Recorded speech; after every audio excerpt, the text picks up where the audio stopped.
Bonjour à tous, bienvenue, vous regardez La Santé Surtout, l'émission qui répond à vos questions santé. Et dans cette émission justement, on va vous parler d'hypertension, de thyroïde, de brûlure d'estomac et bien sûr des urgences du quotidien. À tout moment, vous pouvez nous envoyer vos questions à maquestion@lasantésurtout.com. Et pour vous répondre, nos spécialistes sont fidèles au rendez-vous avec des nouvelles têtes et ça fait bien plaisir d'ailleurs. Le docteur Firob. Une nouvelle tête. Une nouvelle tête Bonjour Jessica. Que l'on voit depuis un petit moment maintenant, médecin urgentiste à l'hôpital Foch. Tout à fait. Docteur Pierre-Antoine Collat, vous êtes chirurgien viscéral, spécialiste de la thyroïde également. Bonjour Jessica. Et vous êtes à Paris, bienvenue à vous. Merci. Docteur Mathieu Bernard. Bonjour Jessica. C'est la première fois également qu'on vous accueille dans cette émission. Vous êtes cardiologue à l'Institut Cœur Paris-Centre à la clinique Turin. C'est ça. Et on retrouve Dr Vero Rasolino-Nirina, médecin généraliste. Bonjour Jessica. À Paris. La première question, elle est pour vous, Dr Firob. Évidemment, les traditions ne changent pas.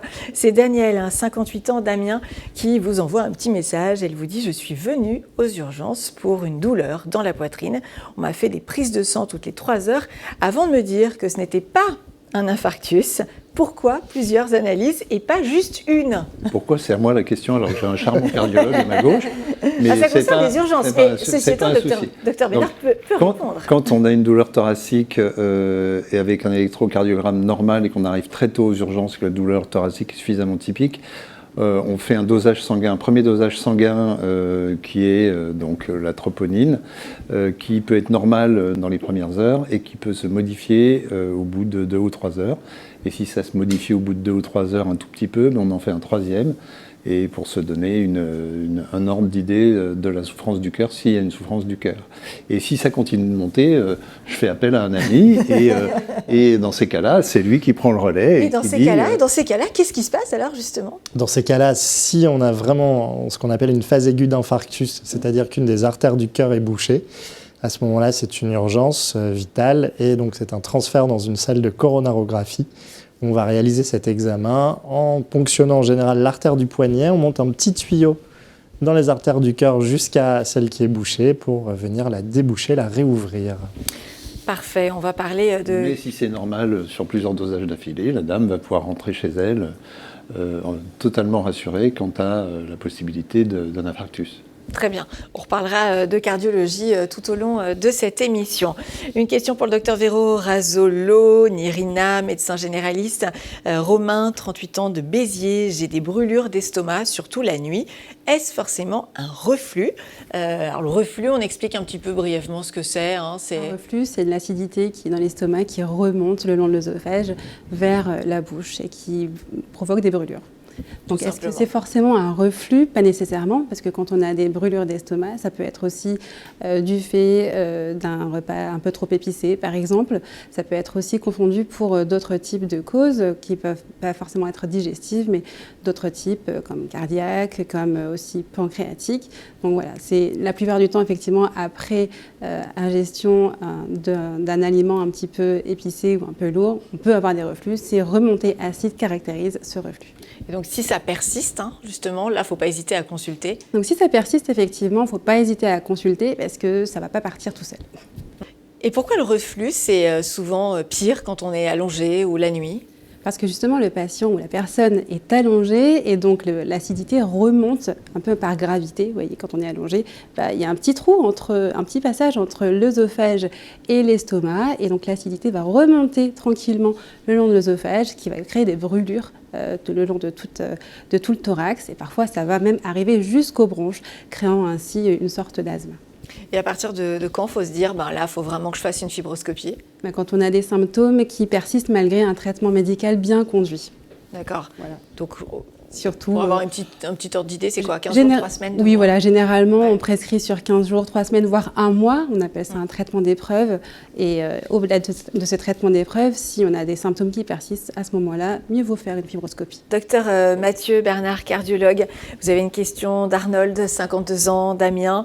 Il vous dit « Hypertension et réglisse, est-ce que ça peut faire mauvais ménage ?» Ça peut faire mauvais ménage, puisque là où le réglisse est connu pour donner de l'hypertension artérielle. Alors pas si je prends quelques bonbons Haribo 2-3 jours.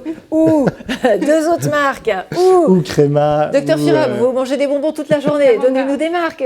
Zan, Haribo, Très bien. Créma. Parfait. La Pie qui chante. Ouais, la Pie qui Ah oui, chante, vous très aussi, vous bien. mangez des bonbons Parfait. toute la journée, en fait. Alors. Parfait. Donc, Très bien. Donc, ouais, c'est pas forcément dans les bonbons que c'est le pire, si? Non, c'est pas dans les bonbons. J'ai une patiente qui, elle, a développé une hypertension artérielle en prenant quotidiennement de la tisane à la réglisse. Ah oui. Donc, à éviter tous les jours. Évidemment, on peut en prendre une fois de temps en temps. Mais la réglisse vient inactiver une enzyme qui, elle, est chargée de dégrader le cortisol, qui est l'hormone du stress chronique. Et donc, on a une augmentation de la concentration du cortisol dans le sang. Et on a donc une rétention d'eau. Cette rétention d'eau va peser sur les artères et augmenter la pression artérielle.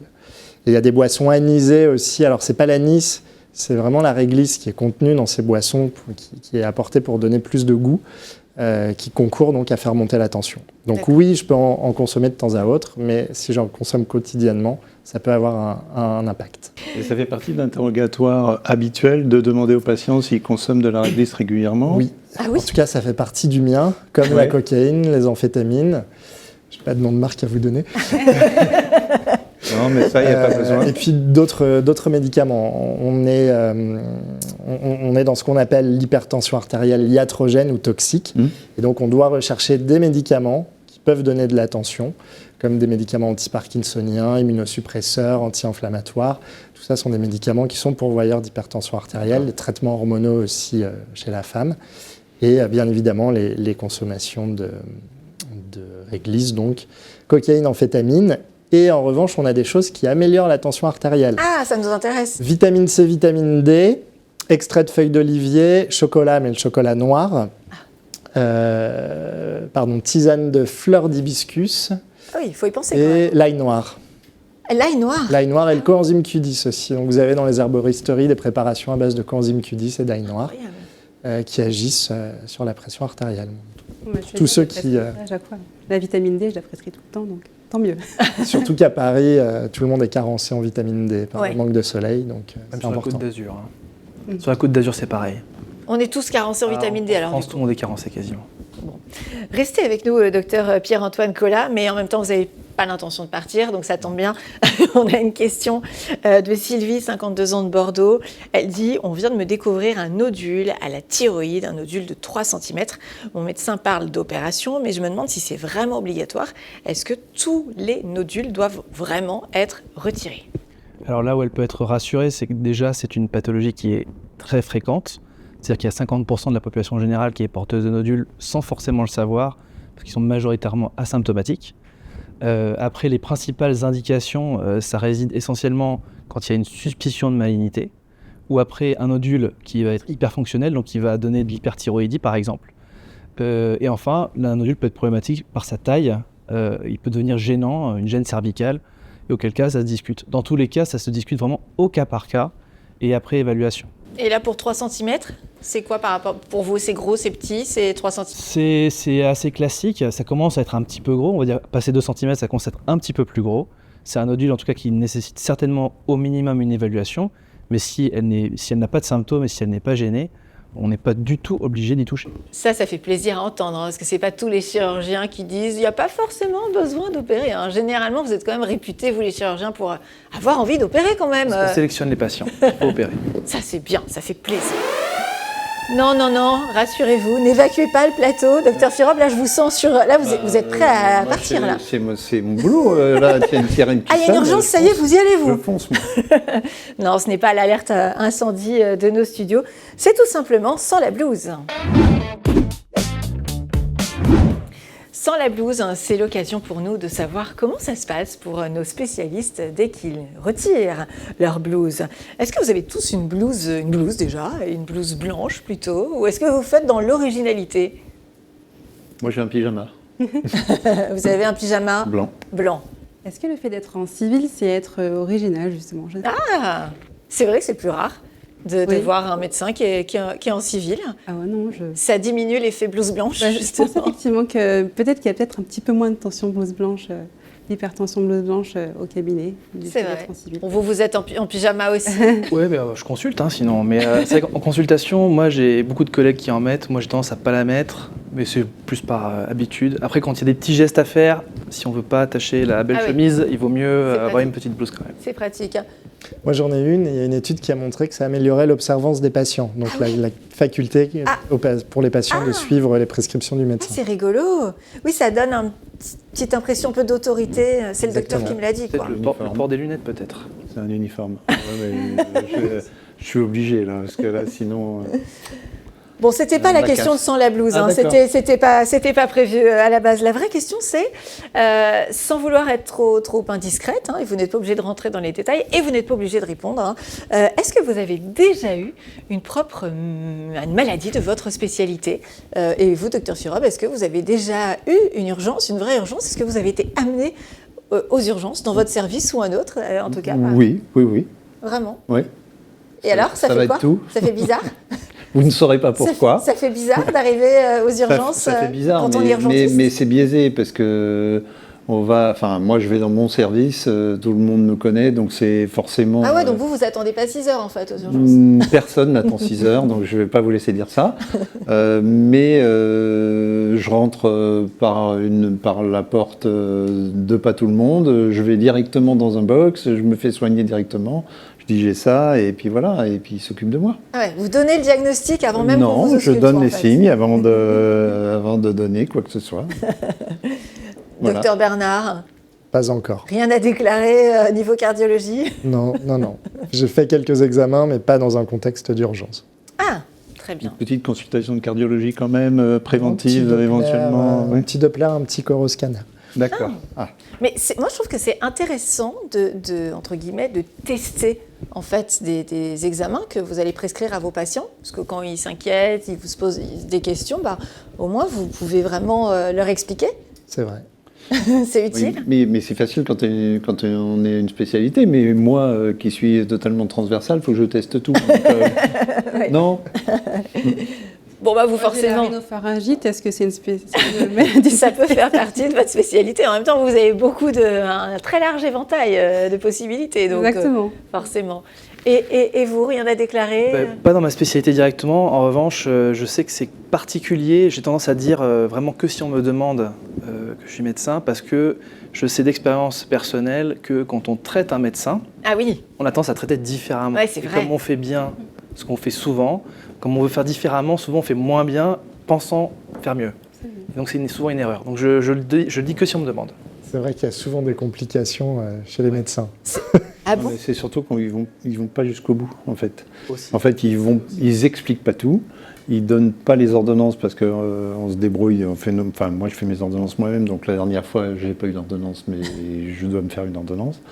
Donc ouais. C'est un peu biaisé. C'est un peu biaisé, ouais. Ouais. Effectivement. Ça. Et il y a la consultation entre deux portes aussi. Oui. ouais, Ah, Oui. en fait, tiens, tu peux me faire l'ordonnance. C'est Ça, c'est assez connu, effectivement, dans le monde médical. Hein. Et vous prenez moins le temps aussi pour poser toutes vos questions, pour aller au bout. Et aussi, vos confrères ont l'impression que vous savez déjà tout, en fait, c'est ça? Oui, et puis on veut pas déranger. On sait que nous on est pressé, donc il doit être pressé, donc je vais pas l'embêter, à lui poser Ah oui, il y a des ça questions. Ça peut être source de crispation parfois, effectivement. Ouais. Parce que parfois on veut trop bien faire, ou alors justement on se dit, le confrère en face sait exactement ce dont Ouais, quoi donc je ça met un parle. peu la pression. Et... Merci. Et on revient bien sûr aux questions de nos téléspectateurs. Hein. Vous pouvez nous écrire à tout moment maquestion@lasantésurtout.com. Une question pour le docteur Firob, urgentiste. Moussa, 52 ans, de Grenoble. Mon frère a été intubé aux urgences suite à une détresse respiratoire. Le médecin nous a dit qu'il était sous sédation. Qu'est-ce que ça veut dire exactement et pourquoi l'empêcher de respirer seul? Alors, on va commencer par la fin. On ne l'empêche pas de respirer seul. C'est parce qu'il ne respire pas seul qu'on l'intube et qu'il est ventilé et parce qu'il n'y a pas le choix, en fait. Si on peut éviter ce genre de choses, bien évidemment que cette agression par un tube n'est pas souhaitable. Pourquoi il est sous sédation? Parce que quand on est intubé et ventilé, on a une machine qui pousse de l'air sous pression dans vos voies respiratoires. Et si on n'est pas endormi, donc sédaté, ça veut dire endormi, voire anesthésié. Si quelqu'un a déjà expérimenté ce que c'est que le bouche à bouche, c'est pas douloureux, c'est super désagréable en fait. C'est l'inverse de la mécanique normale. La mécanique normale, c'est on inspire, il y a de l'air qui rentre. Et ben là, on ne peut pas inspirer, c'est bouché et on vous pousse de l'air contre votre volonté, contre votre diaphragme. Donc c'est extrêmement difficile à supporter. Si on ne le supporte pas, la ventilation ne se passe pas bien. Et donc on va avoir des effets contre-productifs en fait. Donc il faut sédater les gens quand on les ventile pendant longtemps. Vous parliez du bouche à bouche. Je ne sais pas si vous avez déjà eu un bouche à bouche. Docteur Firog, vous m'aviez fait une démonstration un jour d'un vrai bouche à bouche. Je peux vous dire que ce n'est pas du tout agréable. Enfin, en tout cas, quand on n'en a pas besoin. Comment vous pouvez expliquer ça ? C'est le bouche à bouche fait pour sauver la vie des gens. C'est souffler de l'air dans la cage thoracique de quelqu'un. C'est pas un bisou, hein. On ouvre la bouche. Mais c'est ça le problème, c'est qu'il y a eu beaucoup de fantasmes en fait autour du bouche à bouche. C'est vraiment, on prend la bouche à pleine bouche et on souffle toute sa capacité respiratoire dans les poumons de l'autre. Sans mettre la langue. Sans mettre la langue, c'est moins drôle d'un coup. Sans faire de caresse à côté, sans préliminaire, sans rien du tout. C'est moins sympa. Et en plus, en général, quand on fait du bouche à bouche, la personne est totalement inconsciente. Donc, vous l'avez expérimenté consciente, c'est pour ça que c'est insupportable. Docteur Véro Razzolo Nierina, Priscille, 27 ans de Limoges, vous dit « Comment savoir si mes symptômes sont liés au syndrome prémenstruel et à partir de quand faut-il consulter un médecin ?» Apparemment, c'est une personne qui souffre de maux de tête, de maux de ventre, de douleurs de sein, enfin vraiment qui a la totale. Hein, donc, Généralement, oui, quand on dit syndrome prémenstruel, c'est toute la période qui précède les règles, c'est-à-dire jusqu'à 7 à 10 jours avant la survenue des règles. Donc c'est comme vous avez dit, les maux de tête, les douleurs de ventre, un état émotionnel complètement labile. On peut assimiler ces symptômes, même si c'est pas toujours, ça ne veut pas toujours dire qu'on a un syndrome prémenstruel, mais je dirais qu'on peut les assimiler lorsqu'ils viennent vraiment impacter la vie quotidienne de la personne et que, en plus, les règles surviennent dans des conditions très difficiles avec de très grosses douleurs.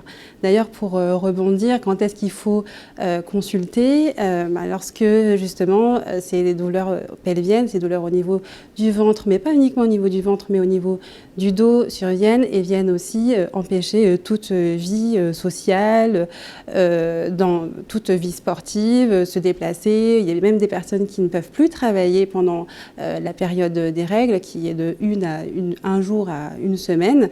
Donc quand ça vient impacter, et les signes spécifiques, notamment parmi eux, on peut compter donc les douleurs pelviennes, mais aussi les infections urinaires, la constipation, la diarrhée aussi, les douleurs qui irradient au niveau du dos, tous ces symptômes qui ne nous permettent pas finalement de vivre une vie normale. C'est à ce moment-là qu'il faut consulter un médecin.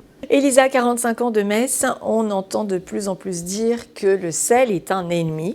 Est-ce vrai et faut-il vraiment s'en passer, même si on n'a pas de problème de santé? Ça, c'est pour vous, docteur Mathieu Bernard, vous êtes cardiologue. Alors, il y a eu un changement de paradigme, puisque le sel, auparavant, c'était utilisé comme un conservateur des aliments. Après, il y a eu Pasteur, les conserves, les marques de surgelés. Donc, en théorie, on n'aurait plus besoin du sel. Sauf en Bretagne, où là, on ne payait pas l'impôt sur le sel, la gabelle. Donc, on en trouve dans le beurre. Quoi qu'il en soit, quand vous mangez du sel, vous avez le sel, on ne peut pas le garder en poudre, donc il y a une rétention d'eau. Cette rétention d'eau, elle va peser sur les artères et donc ça va faire monter la tension. Donc on peut proposer un régime sans sel, mais attention, tous les patients ne sont pas répondeurs. C'est-à-dire qu'il y a des patients qui ont un peu de tension, on leur fait faire un régime sans sel pendant 3 semaines, la tension se normalise. Eux sont répondeurs, il va falloir faire un régime pauvre en sel, et d'autres patients pour lesquels ça ne fait rien. Donc ceux-là peuvent manger du sel normalement. Et précision, régime pauvre en sel, pas sans sel, parce que le pain sans sel, c'est immangeable, par exemple. Donc on diminue sa consommation et il faut traquer le sel caché. Maintenant, le sel est utilisé notamment dans l'agroalimentaire comme un exhausteur de goût. Donc dans les produits transformés, ultra transformés, on utilise beaucoup de sel. Donc tout ce qui est même viennoiserie, gâteau apéritif, gâteau sec, charcuterie, fromage, vous pouvez en manger, mais l'idéal c'est de diminuer sa consommation. Et dernière précision, on a des recommandations françaises de consommation en sel qui sont elles-mêmes supérieures aux recommandations OMS, qui sont elles-mêmes supérieures à ce que l'on devrait prendre tous les jours comme sel. Ah ouais, donc il y a un très très grand écart en fait. Il y a un grand écart et les aliments sont naturellement suffisamment salés, sauf qu'on est habitué à manger salé. Donc il faut remplacer le sel par des épices, par des condiments, par des herbes et éviter les sels de régime qui sont bourrés de potassium, et ce n'est pas forcément recommandé.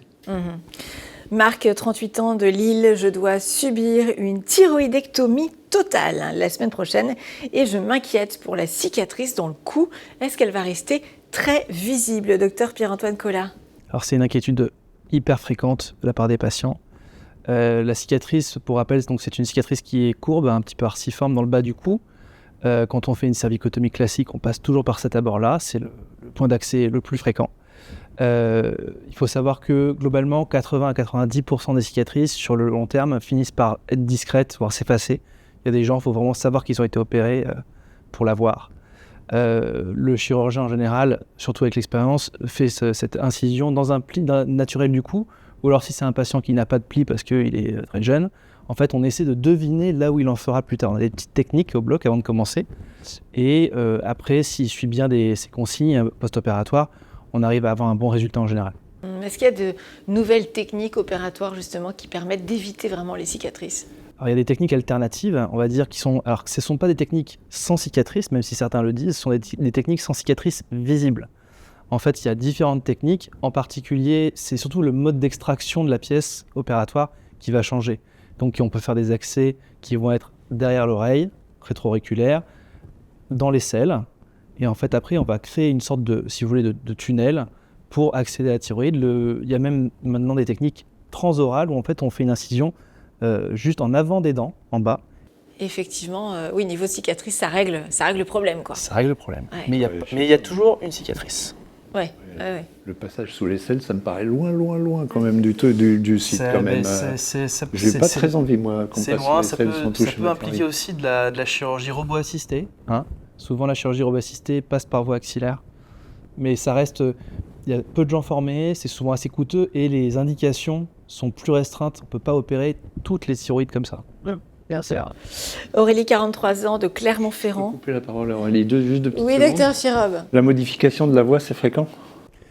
C'est, on va dire, il peut y avoir une modification temporaire qui survient dans 10 à 15%. Voilà, en fait, elle est liée à la paralysie d'un petit nerf. Mais temporaire, c'est quoi? C'est 15 jours ou c'est 3 ans? Ça peut être quelques semaines. On va dire qu'on commence à penser que ça va être définitif passé 6 mois. Avant 6 mois, il ne faut pas désespérer. Il faut attendre de voir comment ça évolue. Enfin, il faut attendre. On est pris en charge, on va voir l'orthophoniste. Ah oui, il y a toute une rééducation. Ouais, en général, ça ne passe pas par une réopération, mais plutôt par de la rééducation. C'est l'orthophoniste, avec toutes les difficultés qu'on peut avoir à trouver des rendez-vous chez les orthophonistes en France. Mais il n'y a pas de réopération. Et après, sur ces 10 à 15%, il y en a à nouveau 10 à 15%. Donc à la fin, on va dire que c'est 1%, 1 à 2% de tous les patients qui peuvent avoir une modification plus pérenne de la voix. Et c'est une modification qui est vraiment flagrante? Vraiment, on change de voix complètement parce que c'est notre identité, notre voix. Alors, il y a deux grands types, on va dire. On appelle ça la dysphonie, la modification de la voix. Il y a des dysphonies donc, qui sont liées à la paralysie du nerf principal, le nerf récurrent. Donc celle-ci, ça peut être une voix effacée ou une voix un peu plus rauque. Voilà. Pas forcément une voix complètement éteinte. Et après, il y a les nerfs laryngés supérieurs qui sont souvent un petit peu méconnus ou moins... C'est un peu l'éléphant au milieu de la pièce, le nerf récurrent, donc on fait moins attention au nerf supérieur. Et en fait, ceux-là, ils jouent sur la modulation de la voix. Sous-entendu, en fait, souvent les patients disent « je parle bien, mais sous la douche, maintenant, je chante comme une casserole, alors qu'avant, je chantais juste ». D'accord. Dans certains métiers, comme le vôtre par exemple, ça peut être gênant. Si on doit être amené à vous opérer, il faut faire très attention aussi aux supérieurs, même s'ils sont plus méconnus. Ah oui, donc ça vous rajoute une petite pression. Un chanteur, ce genre de métier, on est toujours beaucoup plus minutieux, encore plus minutieux forcément. pour ce genre de métier. Oui, parce qu'il peut y avoir un vrai impact. Un impact sur la vie majeure. La vie professionnelle, en plus de la vie quotidienne. Et on revient vers vous, docteur Mathieu Bernard, avec Monique. Monique qui a 74 ans, elle habite à Limoges. Et elle vous dit, il y a quelques années, on avait prescrit à mon mari, qui avait 78 ans, des statines qu'il prend toujours. Mais j'ai lu récemment que statines et personnes âgées, c'était pas forcément compatible. Pourquoi et par quoi on remplace? Alors, les statines sont connues chez les personnes âgées pour entraîner des risques de dénutrition, donc de perte de masse musculaire, par exemple. Et à ce titre, elles sont déconseillées.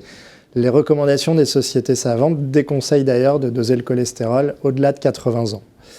Donc au-delà de 80 ans, on n'est pas censé connaître le taux de cholestérol, donc on n'est pas censé le traiter. Alors après, tout dépend dans quel cas de figure l'on est. Est-ce qu'on est en ce qu'on appelle prévention primaire, c'est-à-dire avant qu'il y ait eu un problème, ou en prévention secondaire, c'est-à-dire que le patient a déjà eu un problème, un accident vasculaire cérébral, un infarctus du myocarde. Là, évidemment, on n'est pas dans le même cas de figure. On aura plus de réticence à les arrêter en prévention secondaire qu'en prévention primaire. Si on est en prévention primaire, on ne les remplace par rien, simplement. Ah oui. Voilà. Et on n'arrête même pas de manger des œufs, du fromage, tout ce qui donne un peu de cholestérol? Non, il faut se faire un peu de plaisir. Ah ouais, vous êtes sympa comme cardiologue. Le gras, vous, c'est la c'est vie, top hein, ça. va Le bien. gras, c'est la vie, ouais, j'ai déjà entendu ça. Ah ouais, mais du coup, il n'y a pas d'impact. Donc à partir de quel âge on peut arrêter ces statines Les tranquillou? sociétés savantes, c'est 80. Moi, je le fais plus à 85. Après, tout dépend aussi de l'état de santé du patient. Ouais.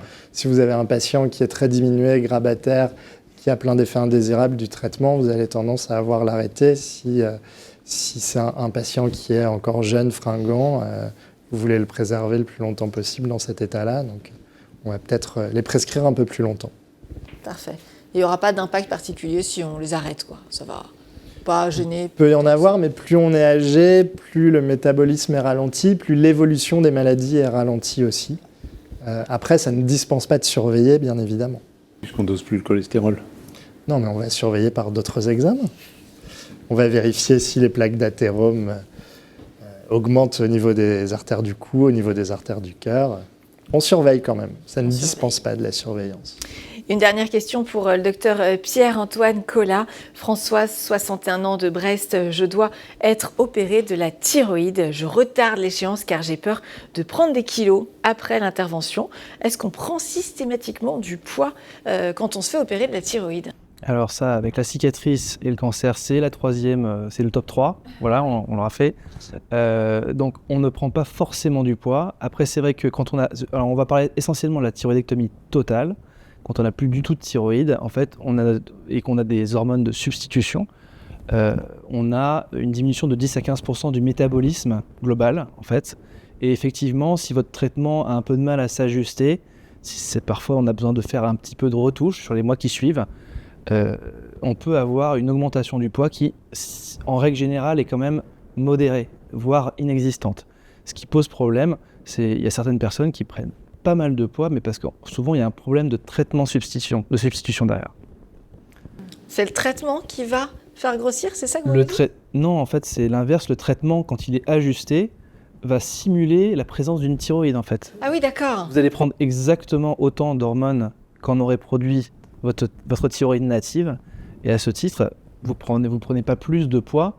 C'est pour ça que quand un patient a une TSH, donc c'est l'hormone qu'on dose pour voir si le traitement est bien ajusté, quand il me dit j'ai pris 5 kilos alors que la TSH est parfaite, je lui dis en général, peut-être une part aussi on va revenir sur l'alimentation, ça peut aussi être les frites, quoi. Oui. Mais globalement, effectivement, il y a souvent au démarrage une petite prise de poids très modérée qui peut survenir. Le temps du réglage. Le temps du réglage. Le temps du ouais. réglage. Merci beaucoup, docteur Pierre-Antoine Collat. Et merci à vous tous d'ailleurs pour votre participation à cette émission.